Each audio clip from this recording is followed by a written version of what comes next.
are standing in the presence of a great and mighty God. We bow in adoration unto you, with hearts humble, broken, full of gratitude to you. We lift our hands to praise and honor you. Lord, we come as a nation, gathered here to bless your holy name. We declare you reign in Malaysia. Let your kingdom come, Lord, your will be done. Let your spirit fall on Malaysia. We are gathered at the throne room of our holy sovereign King.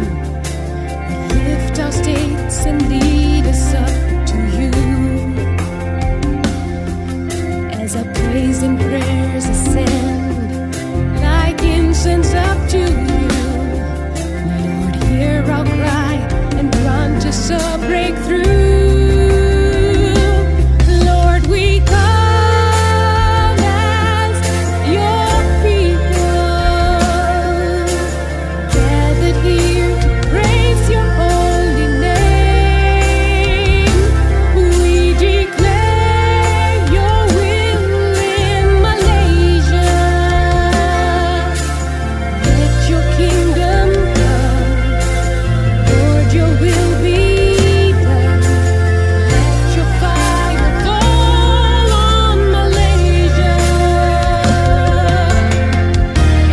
Let your fire fall, fresh anointing oil, holy fire burn. Pour out your spirit,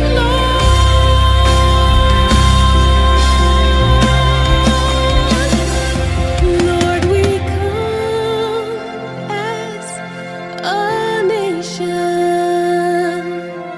gathered here to bless your holy name.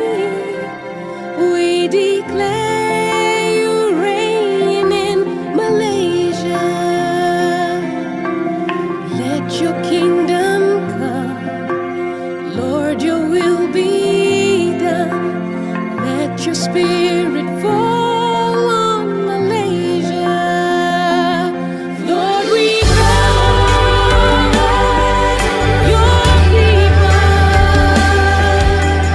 gathered here to praise your holy name. We declare your will in Malaysia. Let your kingdom come, Lord, your will be done. Let your fire fall on Malaysia. Let your kingdom come, Lord, your will be done. Let your fire fall, Malaysia.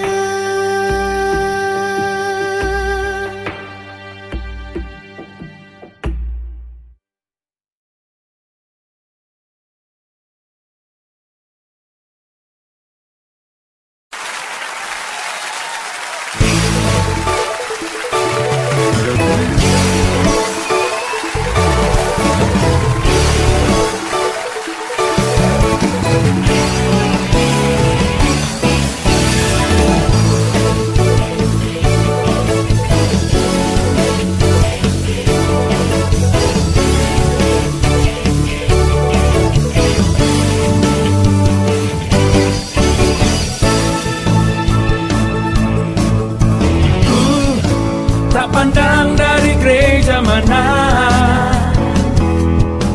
asal kau berdiri di atas firman-Nya. Bila hatimu sepi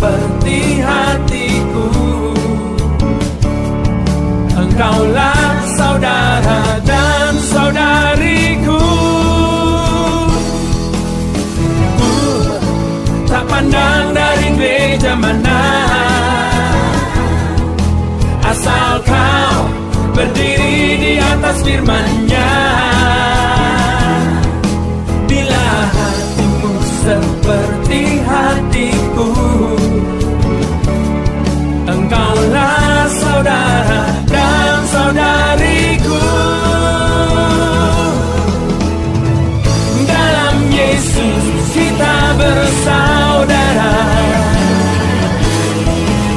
dalam Yesus kita bersaudara, dalam Yesus kita bersaudara. Ku cinta keluarga Allah, ku cinta keluarga Allah.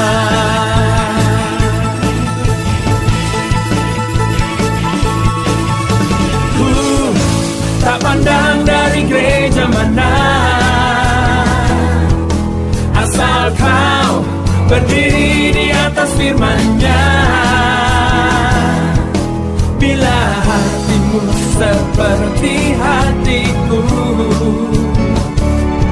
engkaulah saudara dan saudariku.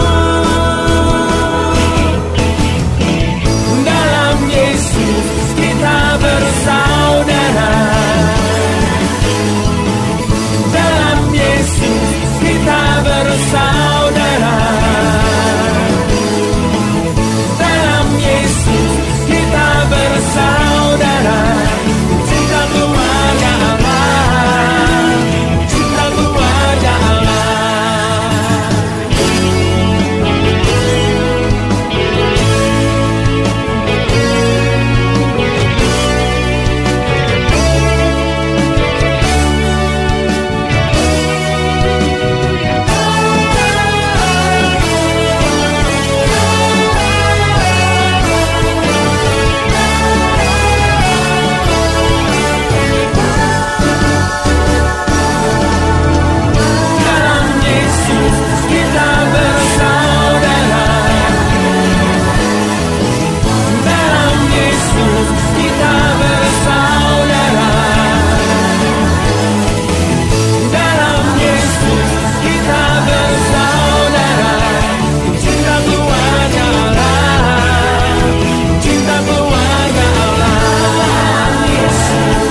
satu.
Kami bersyukur Tuhan untuk kebaikan-Mu, Bapa, seperti apa yang Engkau rindukan.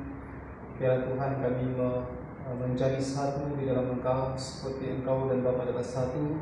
Kami berdoa Tuhan, ketika firman-Mu diberitakan pada pagi hari ini, kami akan mengalami yang namanya breakthrough, dan kami akan bersatu, kami akan menjadi kesatuannya Tuhan.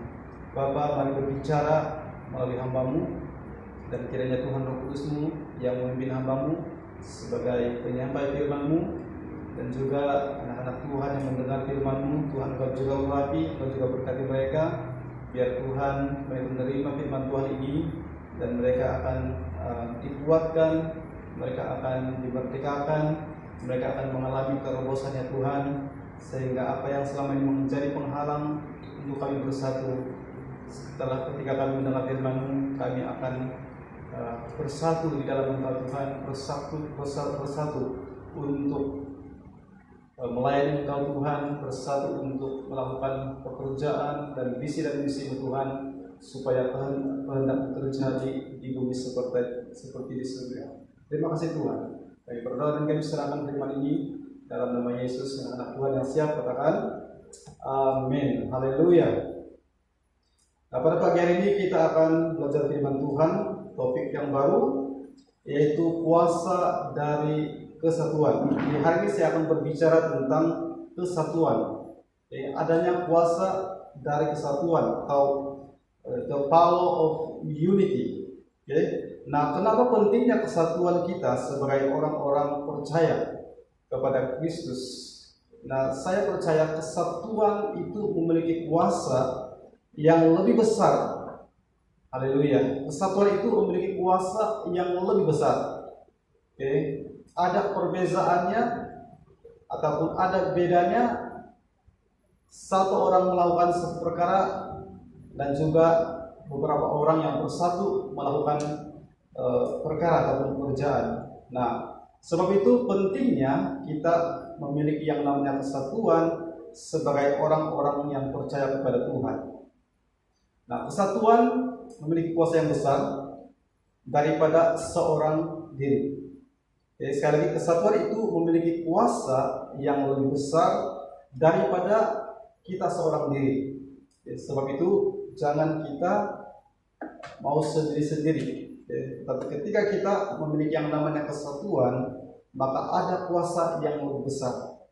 Nah, saudara-saudara yang saya kasih di dalam nama Tuhan, sejak perjanjian ataupun sejak zaman perjanjian lama, Allah juga mengetahui bahwa kesatuan itu akan menghasilkan yang namanya kuasa. Kesatuan umat itu akan menghasilkan yang namanya kuasa ataupun mukjizat. Karena kita belajar daripada waktu manusia membina menara Babel. Kalau kita lihat di dalam perjanjian lama, di dalam Kejadian 11, itu adalah bagaimana orang-orang mereka bersepakat, mereka bersatu, mereka ada kesatuan yang namanya membina menara Babel. Nah, kalau kita lihat ketika mereka punya kesatuan, ketika mereka punya hati ataupun pikiran yang sama, maka Tuhan melihat bahwa kalau manusia itu bersatu memiliki kesatuan, maka apa yang tidak bisa, apa yang tidak mungkin, itu akan menjadi mungkin. Jadi Allah sendiri melihat bahwa apabila orang-orang ini ataupun apabila umat ini bersatu, maka akan menghasilkan yang namanya kuasa. Kita lihat di dalam firman Tuhan, sebelum kita masuk lebih dalam kepada pembacaan firman Tuhan kita. Nah, pada zaman perjanjian lama, Allah juga mengetahui bahwa kesatuan akan menghasilkan segala rencana yang mustahil tidak menjadi mustahil. Kita lihat dalam Kejadian 11 ayat 6, dan ia berfirman, mereka ini satu bangsa dengan satu bahasa untuk semuanya. Ini barulah permulaan usaha mereka. Mulai dari sekarang, apapun yang mereka rencanakan, tidak ada yang tidak akan dapat terlaksana. Jadi saudara, Allah ketika melihat orang-orang ini mulai membangun menara Babel, Tuhan melihat bahwa apapun yang mereka usahakan, apapun yang mereka mau rancangkan, walaupun itu sepertinya mustahil untuk membangun menara yang tingginya sampai ke langit, tapi ketika Tuhan melihat kesepakatan, kesatuan orang-orang itu membina satu hati untuk membina menara Babel, maka Allah sendiri berfirman bahwa kalau mereka ini bersatu, tidak ada perkara yang mustahil itu boleh mereka kerjakan. Nah saudara, saya percaya kita juga apapun yang kita rencanakan itu pasti akan terlaksana apabila kita bersatu. Haleluya. Nah, kita juga boleh melakukan perkara-perkara yang lebih besar jika kita memiliki yang namanya kesatuan. Kesatuan itu memiliki kuasa yang luar biasa. Kesatuan itu akan memberikan perkara-perkara yang lebih besar itu terjadi berbanding dengan hanya seorang diri atau sendiri-sendiri. Nah, saya ambil satu ilustrasi untuk memudahkan kita memahami bahwa adanya kuasa dalam kesatuan. Jika seorang saja mempunyai gaji minimum 1.200, dia boleh sewa sebuah rumah, anggaran sewanya sekitar 400-500. Itu pun kalau kita lihat rumah-rumah yang disewa dengan harga 400 itu sangat kecil. Tetapi kalau 10 orang memiliki gaji yang sama, pasti mereka boleh sewa sebuah rumah, bahkan sebuah bangunan dengan sewa yang sekitar 1.000, 2.000 atau 3.000. Nah, saya percaya juga kalau kita bersatu, kita juga mampu memiliki gedung yang lebih baik, yang lebih besar, supaya kita selesa untuk beribadah bersama dengan Tuhan. Amin. Saya percaya kita yang ada di sini, 10 orang, 20 orang jemaat, kalau kita ada kesatuan, maka kita pasti akan dapat melakukan perkara-perkara yang mustahil. Bagi Tuhan itu tidak ada yang mustahil. Nah saudara, kesatuan merupakan hal yang sangat penting dalam kita memperluaskan pekerjaan Tuhan di dunia.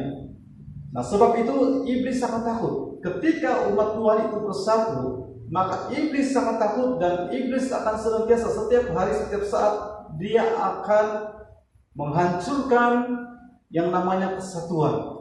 Sebab itu kita lihat sekarang orang-orang percaya, bahkan hamba-hamba Tuhan juga saling bergaduh, saling berdebat tentang firman Tuhan.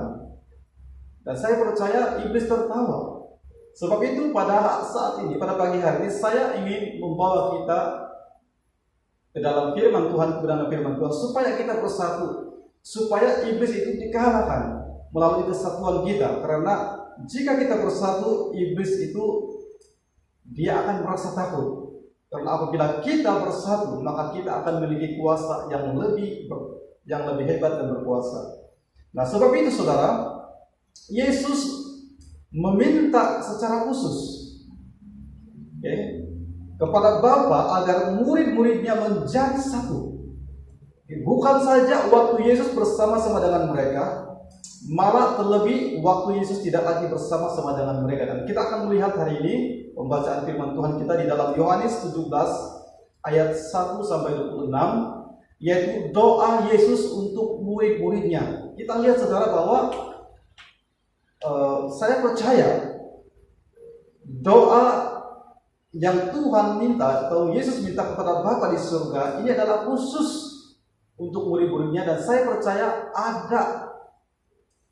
ada sesuatu yang sangat penting. Kenapa Yesus meminta kepada Bapa di surga khusus berdoa supaya murid-muridnya bersatu? Saya percaya kenapa firman Tuhan ini ditulis dan berbicara tentang doa Yesus, yaitu supaya murid-muridnya bersatu. Kita lihat firman Tuhan. Saya tidak akan baca semuanya, saya akan bacakan Yohanes 17:20-22. Firman Tuhan di dalam Yohanes 17:20-22. Dan bukan untuk mereka ini saja aku berdoa, tetapi juga orang-orang yang percaya kepadamu oleh pemberitaan mereka, supaya mereka semua menjadi satu, sama seperti Engkau, ya Bapa, di dalam aku dan aku di dalam Engkau, agar mereka juga di dalam kita, supaya dunia percaya bahwa Engkaulah yang mengutus aku, dan aku telah memberikan kepada mereka kemuliaan yang Engkau berikan kepadaku, supaya mereka menjadi satu, sama seperti kita adalah satu. Nah, Yesus berdoa kepada Bapa di surga, supaya Bapa di surga akan membuat murid-murid Yesus itu menjadi satu. Bukan saja ketika Yesus berada bersama-sama dengan mereka, tetapi ketika Yesus tidak ada lagi bersama-sama dengan mereka. Kita tahu saudara, di dalam firman Tuhan ini, selepas itu Yesus ditangkap.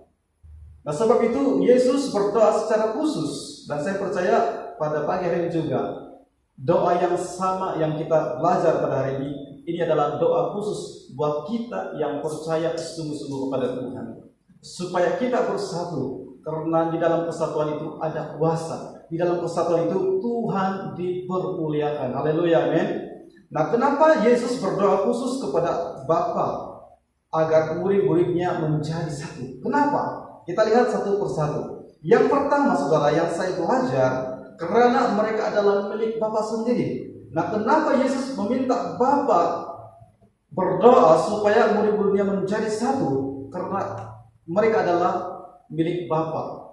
Dan hari ini kita juga adalah milik Kristus. Kita adalah milik Bapa. Setiap kita yang sudah percaya menerima Tuhan sebagai juru selamat kita, maka kita adalah milik Tuhan. Maka saudara, yang pertama, kenapa Yesus berdoa?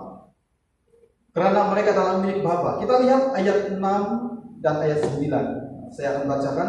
Aku telah menyatakan namamu kepada semua orang, dan engkau berikan kepadaku dari dunia. Mereka itu milikmu. Nah, perhatikan, mereka itu milikmu, kata Yesus, dan engkau telah memberikan mereka kepadaku, dan mereka telah menuruti firman-Mu. Ayat yang ke-9. Aku berdoa untuk mereka, bukan untuk dunia ini aku berdoa, tetapi untuk mereka yang engkau berikan kepadaku, sebab mereka adalah milikmu. Jadi yang pertama, kenapa Yesus berdoa? Karena kita adalah milik Tuhan. Amin. Yang kedua, saudara, kenapa Yesus berdoa khusus bagi murid-muridnya dan hari ini bagi kita?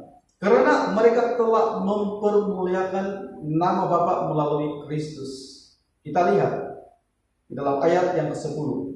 Dan segala milikku adalah milikmu, dan milikmu adalah milikku, dan aku telah dipermuliakan dalam mereka. Yesus berkata kepada Bapa di surga, berdoa khusus buat murid-murid, karena mereka telah mempermuliakan Bapa melalui saya, kata Yesus. Jadi kenapa Yesus berdoa khusus kepada murid-muridnya? Karena mereka telah mempermuliakan nama Bapa. Saudara-saudara, kalau kita hari ini juga mempermuliakan nama Tuhan, maka saya percaya doa yang sama Tuhan berikan atau Tuhan minta kepada Bapa untuk kita, saudara. Yang ketiga, agar mereka dipelihara oleh Bapa, agar mereka menjadi satu, seperti Kristus dan Bapa adalah satu. Nah, di dalam ayat yang ke-11, dan aku tidak ada lagi di dalam dunia ini, tetapi mereka masih ada di dalam dunia ini, dan aku datang kepadamu, ya Bapa yang kudus, peliharalah mereka dalam namamu, yaitu namamu yang telah engkau berikan kepadaku, supaya mereka menjadi satu, sama seperti kita. Jadi Tuhan Yesus meminta kepada Bapa di surga supaya mereka dipelihara.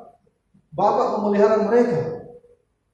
Apatah lagi ketika Yesus tidak ada lagi bersama-sama dengan mereka, supaya mereka tetap bersatu dan mereka terpelihara dan mereka menjadi satu, sama seperti saya, kata Yesus, dengan engkau adalah satu. Nah, yang keempat, melindungi mereka dari yang jahat. Kita lihat ayat 16. Yesus meminta, aku meminta supaya engkau mengambil mereka dari dunia, tetapi supaya engkau melindungi mereka daripada yang jahat. Nah, saudara-saudara yang saya kasih dalam nama Tuhan, Yesus berdoa khusus kepada murid-muridnya dan kepada kita hari ini, supaya murid-muridnya atau kita dilindungi daripada yang jahat. Karena kita tahu ketika Yesus akan naik ke surga, maka iblis akan coba untuk membunuh, menghancurkan yang namanya kesatuan. Dan saya berdoa pada pagi hari ini supaya kita dilindungi yang namanya perkara-perkara yang jahat yang datangnya dari iblis. Sebab itu sekali lagi saya katakan, iblis itu dia tidak akan berhenti untuk menghancurkan kesatuan umat-umatnya. Nah, saya berdoa di dalam keluarga kita, keluarga besar Grace Batu, kita akan bersatu supaya iblis dikalahkan. Amin. Dan yang terakhir, kenapa Yesus berdoa kepada murid-muridnya agar mereka dikuduskan dalam kebenaran, agar mereka memiliki kebenaran yang sama. Jadi tujuan Yesus berdoa kepada murid-muridnya dan kepada kita pada hari ini, supaya mereka itu dikuduskan dalam kebenaran, agar mereka memiliki kebenaran yang sama, tidak memiliki kebenaran yang berbeda-beda.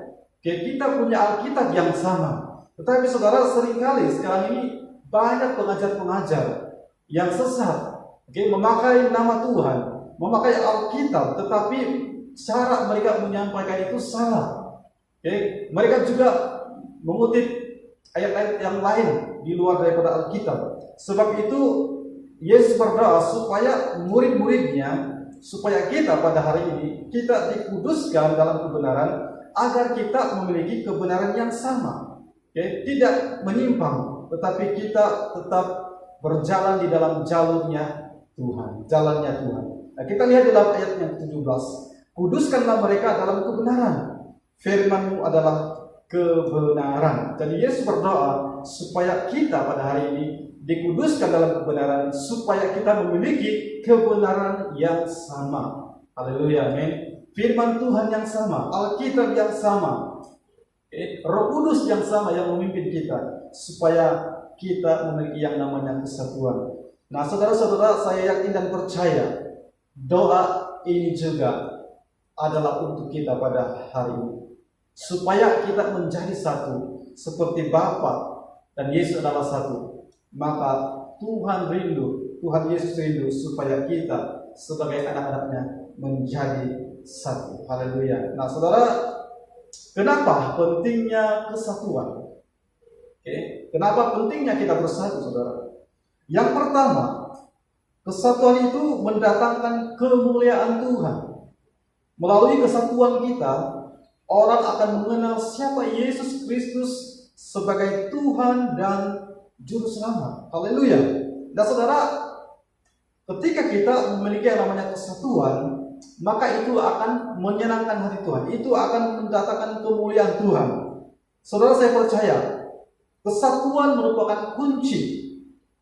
Orang-orang akan tertarik dengan kita. Amin. Kalau kita bersatu, maka saya percaya orang akan melihat. Sebagai orang percaya, sebagai orang Kristen, mereka melihat bahwa adanya perbezaan di antara orang di luar dengan orang Kristen. Maka saya yakin dan percaya kalau mereka dapat melihat jemaat umat Tuhan itu bersatu. Kalau dalam setiap gereja, denominasi gereja itu bersatu, maka saya percaya orang-orang akan suka, orang-orang akan menghormati kita sebagai orang-orang percaya. Tetapi kalau kita saling bergaduh, saling membenarkan diri kita, saling membenarkan gereja kita, maka saudara, iblis akan tertawa. Sebab itu saudara, hari ini saya berdoa supaya kita memiliki yang namanya kesatuan. Nah saudara, kita belajar bagaimana kesatuan yang dimiliki oleh jemaat mula-mula di Yerusalem. Kalau kita membaca di dalam Kisah Para Rasul pasal yang kedua, setiap hari ada saja pertambahan jiwa, dan setiap hari mereka disukai orang. Kenapa saudara? Karena mereka melihat adanya kesatuan. Dikatakan bahwa setiap hari mereka akan belajar firman Tuhan bersama-sama. Mereka akan pergi ke bait Allah bersama-sama. Mereka bergilir-gilir ke rumah satu dan rumah yang lain, buat kelompok sel. Dan apa yang mereka buat itu sangat menyukakan dan mereka sangat dihormati. Kenapa? Karena mereka ada kesatuan. Haleluya, ada kasih dalam persekutuan orang-orang percaya pada waktu mula-mula. Saudara, saya rindu supaya kesatuan ini ada di dalam persekutuan kita. Haleluya, amin. Yang kedua, kenapa kesatuan itu sangat penting? Karena kesatuan mendatangkan kuasa dalam doa. Amin. Kesatuan mendatangkan kuasa di dalam doa kita. Nah, minggu yang lepas kita belajar tentang doa yang berkuasa dan dijawab oleh Tuhan. Dan hari ini kesatuan juga adalah salah satu kunci, salah satu rahasia bagaimana kuasa Tuhan dinyatakan di dalam doa kita. Haleluya, amin. Nah, kita belajar di dalam Matius, ini adalah perkataan Yesus sendiri. Matius 18 ayat 19 sampai 20.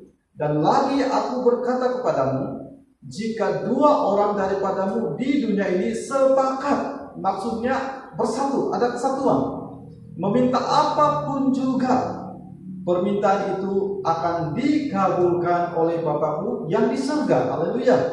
Sebab di mana dua atau tiga orang berkumpul dalam namaku, di situ aku ada di tengah-tengah mereka. Saudara, kita lihat Yesus berkata kepada murid-muridnya, kalau ada dua orang daripadamu di dunia ini sepakat, sehati, kalau mereka minta pasti diberikan. Saudara, sebab itu pentingnya kesatuan. Kalau di dalam keluarga, suami dan istri itu tidak sepakat, tidak ada kesatuan untuk menjaga di keluarga, maka apa yang terjadi, saudara? Keluarga itu pasti akan hancur. Kalau di dalam keluarga itu mereka tidak sepakat untuk memelihara, untuk mengajar anak-anak. Yang satu cakap tak boleh pukul anak, yang satu boleh pukul anak. Yang satu cakap yang ini lain, yang bapak cakap lain lagi. Jadi anak pun bingung, saudara. Jadi anak kita tidak akan terarah karena orang tua yang tidak sepakat di dalam mendidik anak-anak. Jadi saudara, perlunya kesepakatan, supaya di dalam kesepakatan itu Tuhan berkata, doa yang kita minta, permintaan itu akan dikabulkan oleh Bapa kita yang di surga. Kalau kita rindu, saudara, permintaan kita, doa kita dikabul oleh Tuhan, maka kita harus sepakat. Kalau suami istri itu sepakat meminta, jangan yang satu kurang beriman, yang satu beriman, yang satu kurang beriman. Harus dua-dua percaya, harus dua-dua beriman, percaya bahwa ketika sepakat, maka apa yang kita minta daripada Tuhan itu akan dikabulkan. Amin. Haleluya. Nah, saudara, yang ketiga, kenapa pentingnya kesatuan di dalam kehidupan kita dan persekutuan kita di dalam gereja kita? Karena kesatuan membuat visi dan misi Tuhan menjadi kenyataan. Saudara, visi dan misi Tuhan itu tidak akan pernah menjadi kenyataan, tidak akan pernah kita capai kalau persekutuan kita itu tidak ada kesatuan, saling menyalahkan, tidak ada kesatuan, saling mementingkan diri sendiri, tidak ada kasih, egois, ada kesombongan di dalam persekutuan. Maka saudara, gereja persekutuan kita tidak akan pernah mencapai visi yang Tuhan berikan kepada gereja kita. Maka sebab itu, kesatuan itu akan membuat visi dan misi Tuhan itu menjadi kenyataan. Haleluya. Saya berdoa, apabila kita bersatu, maka gereja di mana kita melayani pada hari ini, kita akan mencapai visi.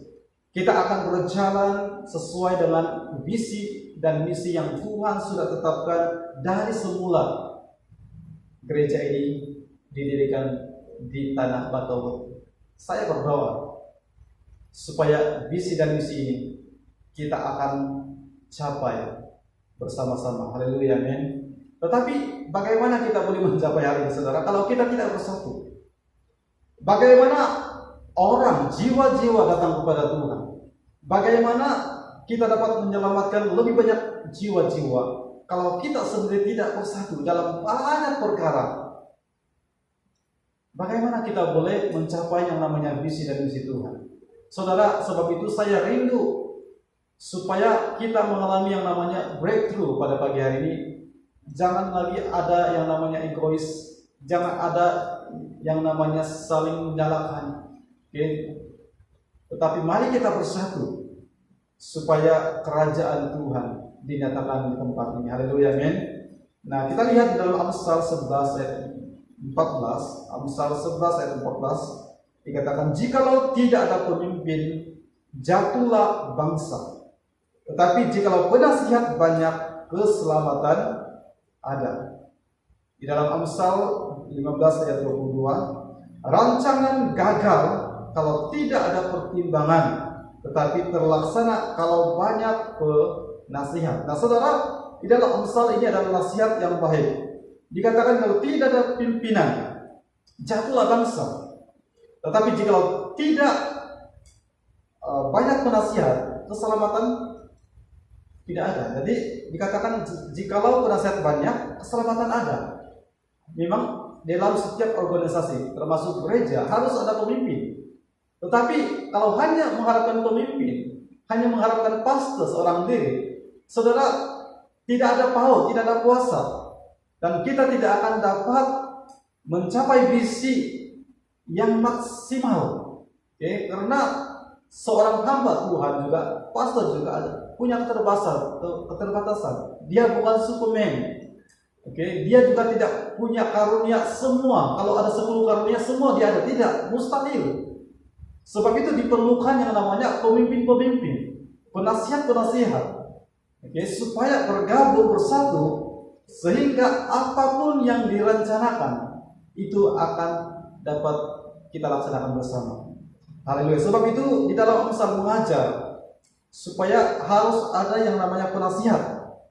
Oke, tapi penasihat itu haruslah yang baik. Oke, kalau yang tidak baik itu hanya menghancurkan, itu hanya memisahkan. Itu akan hanya memecah belahkan persekutuan. Oke, jadi kita tidak mau ada orang-orang yang coba memecah belahkan persekutuan kita di tempat ini. Kita mau adanya pemimpin-pemimpin yang memiliki visi dan misi yang sama, serta memiliki yang namanya persatuan. Nah, kita belajar sedikit daripada Nabi Nuh.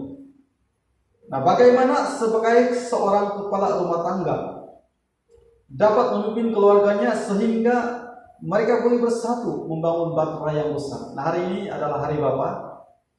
Oke, jadi kita belajar daripada seorang bapak yang bernama Nuh.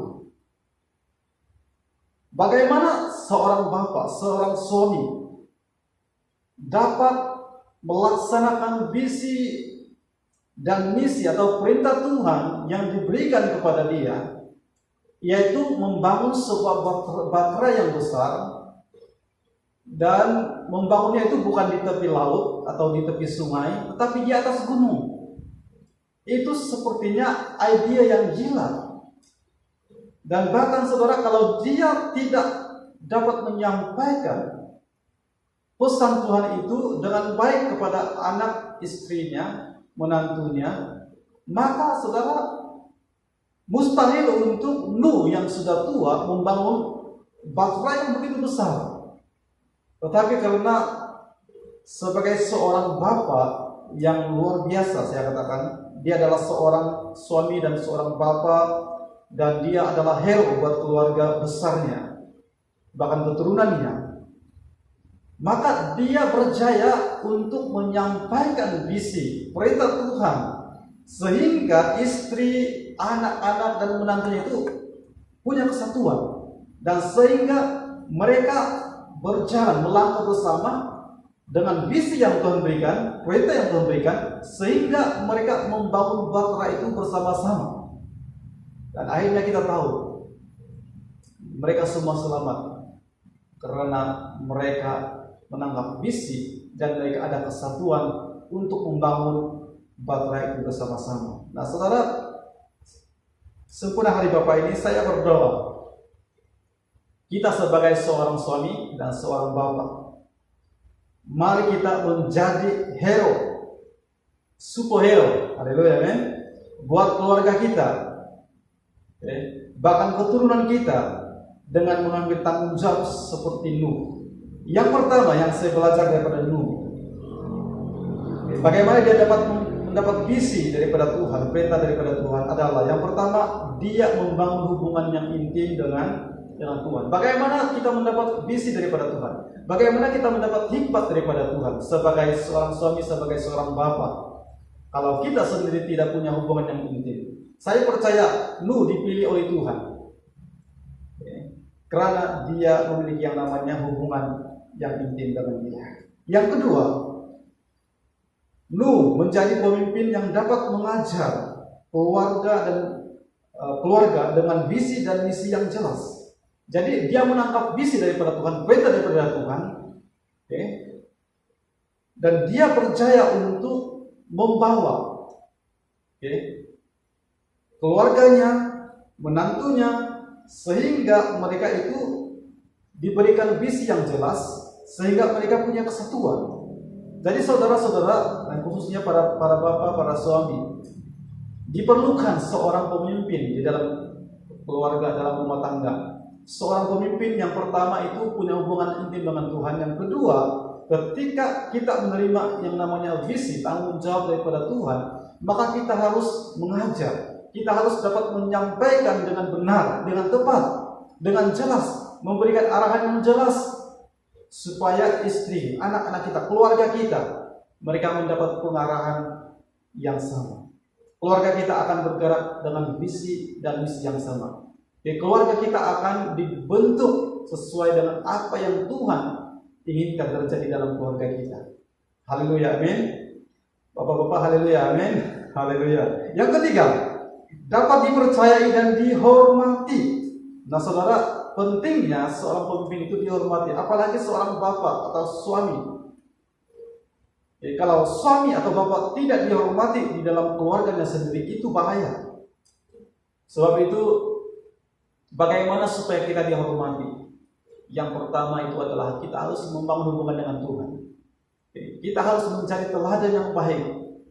Kita harus mengasihi Tuhan dan mengasihi istri, anak dan anak-anak kita. Maka saudara, kalau kita melakukan tanggung jawab kita sebagai imam di dalam keluarga, maka kita pasti akan dihormati. Amin. Kalau suami sudah tidak dihormati, itu masalah besar. Jangan sampai saudara, suami itu menjadi amah atau pembantu rumah, tidak dihormati. Itu bahaya. Jadi istri-istri, bagaimanapun keadaan suamimu, hormatilah mereka. Karena Tuhan sudah meletakkan suami atau bapak itu sebagai pemimpin, sebagai imam di dalam keluarga. Banyak kelemahan pun istri-istri belajarlah untuk tunduk, jangan menanduk. Tetapi suami-suami juga jangan mengharapkan dihormati kalau kita tidak melakukan apa yang sepatutnya kita lakukan di dalam keluarga kita. Haleluya. Jadi dia dipercayai dan dihormati, maka apa yang sampaikan diterima dengan baik dan mereka melakukan bersama-sama. Nah, tanpa dipercayai dan dihormati, tidak mungkin seluruh keluarganya bersatu untuk membangun sebuah bahtera yang besar dan mustahil, bahkan tidak masuk akal. Tetapi karena adanya seorang bapak dan pemimpin, semua itu boleh dilakukan. Sekali lagi, diperlukan pemimpin yang dihormati, yang dipercayai di dalam sebuah keluarga. Kita boleh lihat banyak keluarga di luar sana. Kenapa anak-anaknya itu berkeliaran? Karena tidak ada seorang bapak, seorang imam di dalam keluarga yang bertanggung jawab, yang membawa ataupun menyampaikan, mengajarkan ajaran-ajaran yang jelas, sehingga mereka semua tidak punya arah. Dan saya berdoa, para bapak-bapak, mari kita belajar seperti itu. Amin. Nah, bagaimana caranya agar kita memiliki kesatuan? Yang pertama, yang paling penting bagi saya adalah kasih Tuhan. Kalau tidak ada kasih Tuhan, maka kesatuan itu pasti akan senang, mudah untuk dihancurkan. Tetapi kalau adanya kesatuan, maka apapun masalah-masalah, apapun perbedaan-perbedaan pendapat, apapun latar-latar belakang yang berbeza, doktrin-doktrin kita yang berbeza dari gereja di mana kita dibaptis ataupun di mana kita bertumbuh di kampung masing-masing, maka kita akan mencari satu. Karena apa yang kita bawa bukan lagi kita punya pengetahuan, bukan lagi kita punya apa yang kita tahu, tetapi karena kasih Tuhan. Saya percaya kasih Tuhan itulah yang sungguh-sungguh membuat kita bersatu. Kita belajar bahwa kasih itu adalah lemah lembut, ada penguasaan diri. Kita tahu bahwa di dalam kasih itu banyak hal-hal, perkara-perkara yang membuatkan kita boleh menjadi satu. Kalau di dalam keluarga itu tidak ada kasih yang namanya kasih Tuhan, maka ketika ada masalah, ketika ada perselisihan paham, ketika ada pertengkaran, maka masing-masing dengan egonya sendiri, masing-masing mempertahankan diri sendiri, tidak ada yang mengalah, maka kesatuan itu akan hancur di dalam keluarga. Maka kasih Tuhan itu adalah penting bagaimana kita memiliki yang namanya kesatuan. Saya bacakan di dalam Kolose 3:14. Dan di atas semuanya itu kenakanlah kasih sebagai pengikat yang mempersatukan dan menyempurnakan. Haleluya. Jadi Rasul Paulus berkata di dalam jemaat Kolose, dia berbicara tentang manusia yang baru. Dan dikatakan buanglah segala yang tidak baik dan bermacam-macam lagi. Kamu boleh baca di dalam Kolose 3 ayat 5-17. Tapi saya mau tekankan di sini adalah di atas semuanya itu kasihlah yang mengikat dan mempersatukan dan menyempurnakan. Hanya adanya kasih di dalam setiap kita, maka kita mudah dituntun oleh Tuhan dan kita mudah untuk bersatu. Yang kedua, bagaimana caranya kita memiliki kesatuan? Memiliki dasar yang benar, yaitu firman Tuhan. Amin. Jadi kalau kita sungguh-sungguh melakukan firman Tuhan, pasti kita mudah untuk bersatu.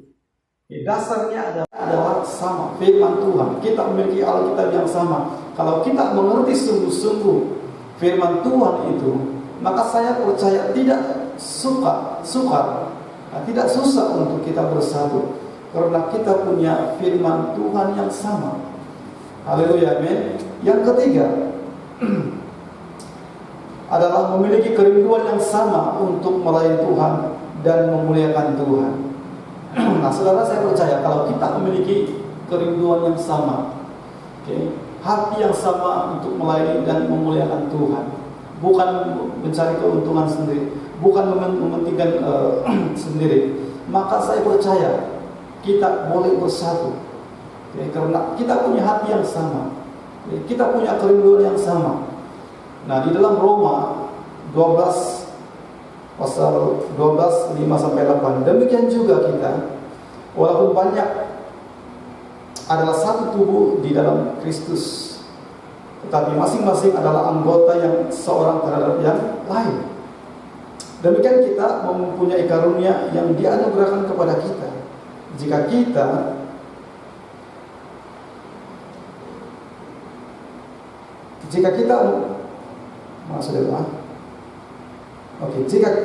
jika karunia adalah untuk bernubuat, baiklah kita melakukannya sesuai dengan iman kita. Jika karunia melayani, baiklah kita melayani. Jika karunia untuk mengajar, baiklah kita mengajar. Jika karunia untuk menasihati, baiklah kita menasihati. Siapa yang membagi-bagikan sesuatu, hendaklah ia melakukan dengan ikhlas. Siapa yang memberi pimpinan, hendaklah ia melakukannya dengan rajin. Siapa menunjukkan kemurahan, hendaklah melakukannya dengan sukacita. Nah, maksudnya saudara, saling melengkapi antara satu sama lain sesuai dengan karunia, dengan tujuan yang sama, yaitu memuliakan nama Tuhan. Kalau kita tahu prinsip firman Tuhan ini, kita adalah satu tubuh di dalam Kristus. Ada yang berfungsi sebagai tangan, ada yang berfungsi sebagai mata, ada yang berfungsi sebagai kaki dan sebagainya. Maka kalau kita menggunakan setiap talenta, setiap karunia yang Tuhan berikan kepada kita, maka saya percaya kesatuan itu akan hadir, akan dapat kita wujudkan di dalam persekutuan kita. Apapun jenis pelayanan yang kita lakukan, tujuannya itu hanya satu, yaitu memuliakan nama Tuhan. Amin. Haleluya. Nah, yang seterusnya adalah penghalang-penghalang kesatuan. Yang pertama, tidak hidup di dalam kasih Tuhan. Dengan cepat, penghalang kesatuan itu adalah tidak hidup dalam kasih Tuhan. Saya percaya kalau kasih Tuhan itu tidak ada dalam hidup seorang percaya, maka kita suka atau susah untuk bersatu. Yang kedua, tidak menghormati Tuhan dan hamba ataupun pemimpin. Kalau kita tidak menghormati Tuhan, maka saya percaya secara otomatis kita tidak akan menghormati yang namanya hamba Tuhan ataupun pemimpin-pemimpin yang Tuhan sudah letakkan di dalam sebuah gereja. Ketika kita tidak mau mendengar kepada pemimpin kita, kepada hamba Tuhan, maka bagaimana kita mendapat visi dan misi? Bagaimana kita diarahkan dengan tujuan yang sama ataupun visi yang daripada Tuhan? Jadi yang kedua adalah tidak menghormati Tuhan dan hamba Tuhan. Yang ketiga, tidak mengetahui tujuan atau visi Tuhan bagi setiap orang percaya. Nah, ada orang Kristen yang tidak tahu kenapa dia menjadi orang Kristen. Kenapa dia melayani Tuhan? Nah, itu sebabnya sangat penting. Apabila kita mengetahui visi atau tujuan bagi kita orang-orang yang percaya. Nah, Paulus berkata kepada jemaat di Korintus, tujuan Tuhan memanggil dia sebagai rasulnya. Kita lihat dalam 1 Korintus ayat 1-7. Sebab Kristus mengutus aku bukan untuk membaptis, tetapi untuk memberitakan Injil, dan itu pun bukan dengan hikmat perkataan, supaya salib Kristus jangan menjadi sia-sia. Nah, Paulus menegur jemaat di Korintus, karena mereka itu berpecah, karena mereka memiliki yang namanya beberapa pengajar. Ada yang daripada Apolos, ada yang daripada Petrus, sehingga mereka itu berpecah. Masing-masing berkata, mungkin saya punya pemimpin lagi hebat, Petrus lagi hebat, mungkin yang lain Apolos lagi hebat, mungkin yang lain Paulus lagi hebat. Ada yang berkata Kristus yang lebih hebat. Nah, sehingga Paulus menegur jemaat di Korintus karena mereka tidak mengetahui tujuan ataupun visi mereka sebagai orang percaya. Sebab itu dia berkata, saya dipanggil, saya diutus untuk menjadi hamba Tuhan, untuk menjadi rasul, bukan untuk membaptis, tetapi untuk memberitakan Injil, dan itu pun bukan dengan hikmat perkataan, supaya salib Kristus jangan menjadi sia-sia. Saya bahasakan dengan mudah, dengan bahasa saya. Tujuan kita melayani bukan untuk mencari nama. Paulus, dia berkata saya tidak membaptis. Bahkan di Korintus dia katakan mungkin 1-2 orang saja yang saya baptis. Bukan karena supaya saya dibaptis oleh Paulus. Jadi tujuan kita melayani bukan untuk mencari nama, bukan untuk memperbesarkan gereja agar kita bangga diri kita dan saling membenarkan doktrin masing-masing. Bagi saya, selagi kita berdiri di atas firman Tuhan yang benar, maka kita masih di jalannya Tuhan. Sebab itu di lagu pujian tadi, ku tak pandang dari gereja mana, asalkan berdiri di atas firman-Nya. Kalau gereja itu tidak berdiri di atas firman yang benar, maka janganlah pergi ke gereja itu. Tetapi kalau gereja itu dasarnya adalah firman Tuhan, mengajarkan tentang kebenaran firman Tuhan, maka saya pasti itu adalah gereja yang masih di jalannya Tuhan. Amin. Jadi kita lihat, kita harus mengetahui tujuan dan visi kita sebagai orang percaya. Kita sebagai orang percaya, saya mudahkan lagi, tujuan kita menjadi orang percaya adalah supaya kita juga menjadi berkat. Amin. Kita dipulihkan oleh Tuhan, kita diselamatkan oleh Tuhan, supaya kita boleh menyelamatkan orang lain, kita boleh memulihkan orang lain. Dan itu yang Paulus terangkan kepada jemaat di Korintus. Mungkin saya akan bacakan untuk yang terakhir. Perpecahan jemaat di Korintus supaya kita lebih paham. Di dalam 1 Korintus pasal 1 ayat 10. Tetapi aku menasihatkan kamu saudara-saudara demi nama Tuhan kita Yesus Kristus, supaya kamu seia sekata dan jangan ada perpecahan di antara kamu, tetapi sebaliknya supaya kamu erat bersatu dan sehati sepikir. Sebab saudara-saudaraku, aku telah diberitahukan oleh orang-orang dari keluarga Klo tentang kamu bahwa ada perselisihan di antara kamu. Ada masalah. Apa yang mereka berselisih?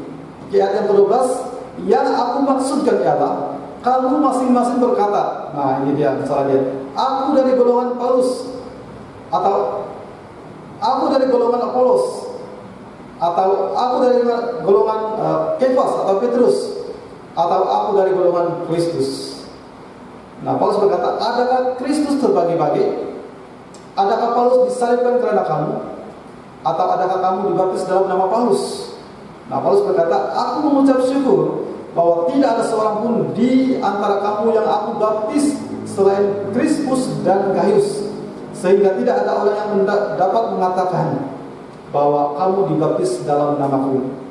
Juga keluarga Stefanus aku yang membaptisnya, kecuali mereka tidak tahu. Entahkah ada orang lagi yang aku baptis. Nah, sebab Kristus mengutus aku bukan untuk membaptis, tetapi untuk memberitakan Injil, dan itu pun bukan dengan hikmat perkataan, supaya salib Kristus jangan menjadi sia-sia.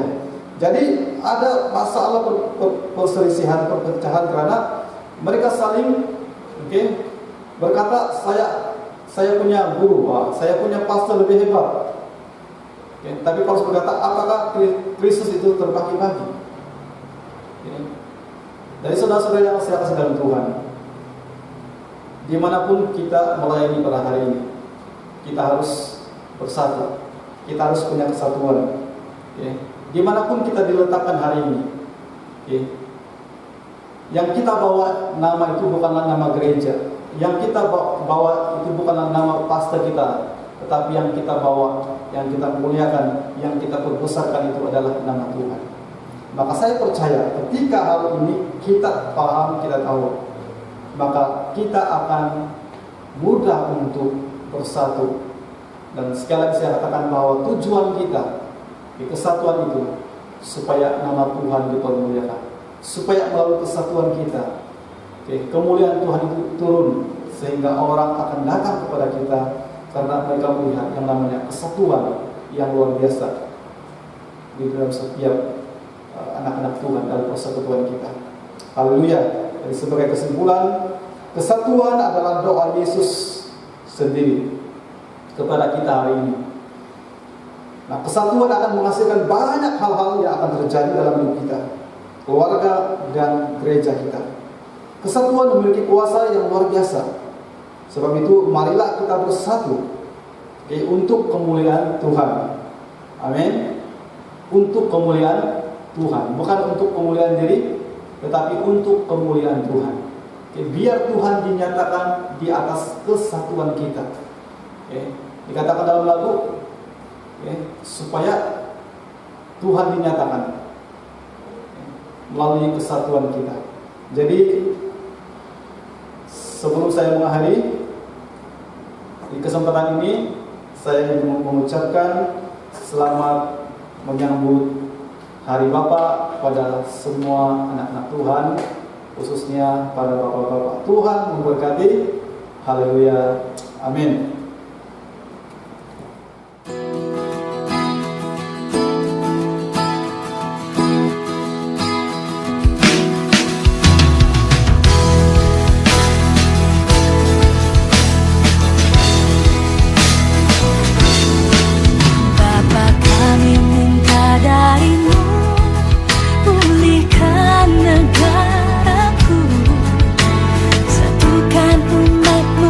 Negaraku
cintamu akan